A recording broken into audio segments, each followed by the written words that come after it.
ഇരിക്കണത് ഞങ്ങളുടെ അമ്മയാട്ടാ. പക്ഷേ ആൾക്ക് നടക്കാത്തൊരു ബുദ്ധിമുട്ടാ. പക്ഷേ ഇവിടെ ഇരുന്ന ആൾ ഇന്ത്യ ഭരിക്കും.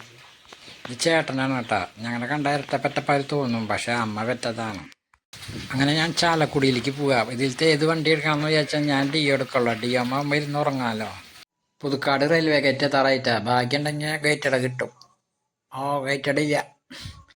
അങ്ങനെ ഞാൻ ചാലക്കുടിയിലെത്തിയിട്ടാ. ഇനി ചുങ്കത്ത് ജ്വല്ലറിയിലേക്ക് പോകേണ്ടത്, പോയിട്ട് കാണാട്ടഞ്ഞ്.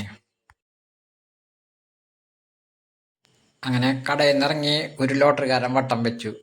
ലോട്ടറി ഒന്നും ഞാൻ എടുക്കാറില്ല. ഞാൻ എൻ്റെ പേട്ട വണ്ടി അവിടെ ഉണ്ടാവണാവോ? ആ വണ്ടി ആര് കൊണ്ടുപോകാനാ? അതിവിടെ ഇണ്ടിട്ടാ, ഇതേരിക്കണേ. അങ്ങനെ പുതുക്കാട് എത്തി ഒരു ചായ കുടിക്കാൻ കയറി.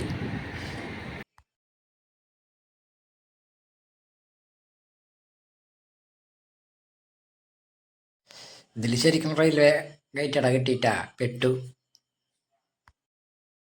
അങ്ങനെ വീടെത്തിയിട്ടാ. ഇതാണ് അച്ഛൻ. ഇനി മുടി വെട്ടണം, പൂച്ചിൻ്റെ പാടത്തേക്ക് പോകണം.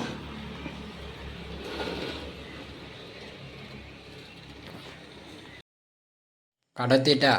ബംഗാളിന് പണിക്കാരൻ.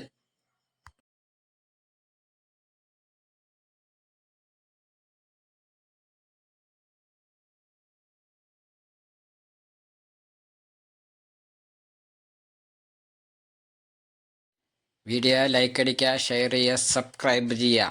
Okay, by.